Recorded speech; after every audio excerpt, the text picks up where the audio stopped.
2025 তারিখ রাজধানীর sir Salimullah medical college Mitford হাসপাতালের সামনে একটি লোমহর্ষক এবং খুব দুর্ধর্ষ একটি হত্যাকাণ্ড সংঘটিত হয়। তো এই হত্যাকাণ্ডের সঙ্গে জড়িত 2 জন সদস্যকে ঢাকা মেট্রোপলিটন পুলিশ গ্রেপ্তার করে এবং তাদের কাছ থেকে একটি অস্ত্র উদ্ধার করে। এবং গতকালকে আমরা ভিডিও ফুটেজ পর্যালোচনা করে ওই হত্যাকাণ্ডের সঙ্গে সরাসরি সম্পৃক্ত 2 জনকে আমরা গ্রেপ্তার করি।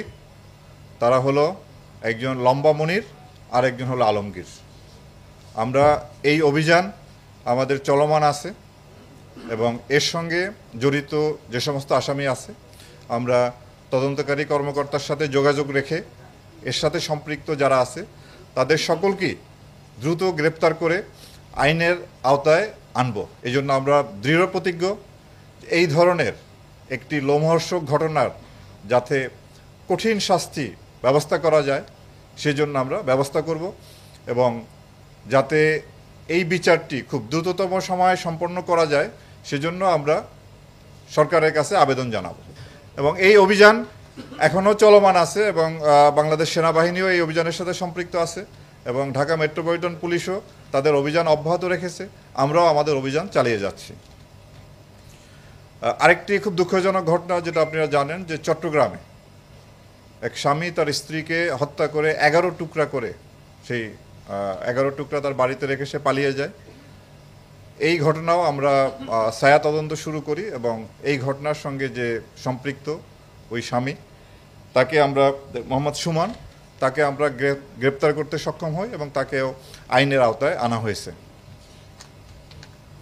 গতকালকে আরেকটি ঘটনা ঘটে, সেটি হলো বিমানবন্দরে ঢাকা থেকে কাঠমান্ডুগামী বাংলাদেশ বিমানের একটি বিমানে বোমা আছে এরকম একটি টেলিফোন কল এয়ার ট্রাফিক কন্ট্রোলকে জানানো হয় এবং যার ফলে ওই বিমানের যাত্রা স্থগিত করা হয় এবং প্রায় 3 থেকে 4 ঘন্টা তল্লাশি চালিয়ে সেখানে কিছু পাওয়া যায়নি। এই কলটি সঠিক ছিল না। তো এই ঘটনা আমাদের যে জাতীয় এয়ারলাইন্সের এবং ওভারঅল বাংলাদেশের ভাবমূর্তি দেশে এবং আন্তর্জাতিক অঙ্গনে মারাত্মক ক্ষুণ্ণ হয় এবং ইতিপূর্বেও এই ধরনের বেশ কয়েকটি ঘটনা সংঘটিত হয়েছিল। টেলিফোনের মাধ্যমে বোমার খবর দেওয়া হয়, পরবর্তী পাওয়া যায়নি।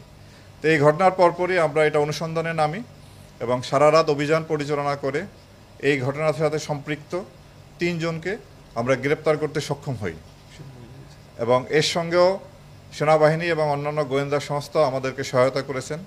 তবে এই বিষয়টি খুব একটি দুঃখজনক ঘটনা। সেটি হলো ইমন নামে এক ব্যক্তি পরকীয়া প্রেমিকের সাথে নেপালে যাচ্ছিলেন ওই ফ্লাইটে। এটি ইমনের মা এবং তার স্ত্রী জানতে পারেন এবং তার যাত্রা বন্ধের জন্য তারা প্রচেষ্টা চালান, বাট কোনোভাবেই তারা সক্ষম হন না। তখন ইমনেরই আরেক বন্ধু ইমরান পরামর্শ দেয় যে যদি এয়ার ট্রাফিক কন্ট্রোলকে জানানো হয় যে এখানে বোমা আছে তাহলে হয়তো বিমানের যাত্রাটি বন্ধ হবে এবং অ্যাকর্ডিংলি ওই মা টেলিফোন করেন এবং যার ফলে এই ঘটনা সংঘটিত হয়। তো আমরা চাই আপনাদের মাধ্যমে দেশবাসীকে এই মেসেজ দিতে চাই যে এটি একটি গর্হিত কাজ, এটি আমাদের দেশের ভাবমূর্তি ক্ষুণ্ণ করে, আমাদের জাতীয় এয়ারলাইন্সের ভাবমূর্তি ক্ষুণ্ণ করে। তো কোনোভাবেই যেন এই ধরনের প্রচেষ্টা ভবিষ্যতে গ্রহণ করা না হয় এবং করলে তার জন্য কঠিন শাস্তির ব্যবস্থা করা হবে। শৃঙ্খলা পরিস্থিতি নিয়ন্ত্রণে রাখার জন্য আমরা সবসময় কাজ করে যাচ্ছি। আপনারা জানেন যে 5ই আগস্টের পরে আইন শৃঙ্খলা রক্ষাকারী বাহিনীর যে মূল বাহিনী বাংলাদেশ পুলিশ সহ অন্যান্য বাহিনীর যে অবস্থায় পর্যবসিত হয়েছিল সেখান থেকে দ্রুতই আমরা স্বাভাবিক পর্যায়ে আসার জন্য চেষ্টা করে যাচ্ছি এবং আমি মনে করি এই পর্যন্ত আমরা মোটামুটি অনেকটাই গুছিয়ে এসেছি এবং সামনে যে ভবিষ্যতে আমরা আরও সফলতার সাথে, আমরা আরও আন্তরিকতার সাথে এবং নিষ্ঠার সাথে আমরা দায়িত্ব পালন করব। আর আইন শৃঙ্খলা আপনার অপরাধ মুক্ত কোনো সমাজ নাই, অপরাধ সংগঠিত হয়। সেই ক্ষেত্রে দেখার বিষয় যে আমরা কিভাবে রেসপন্স করছি।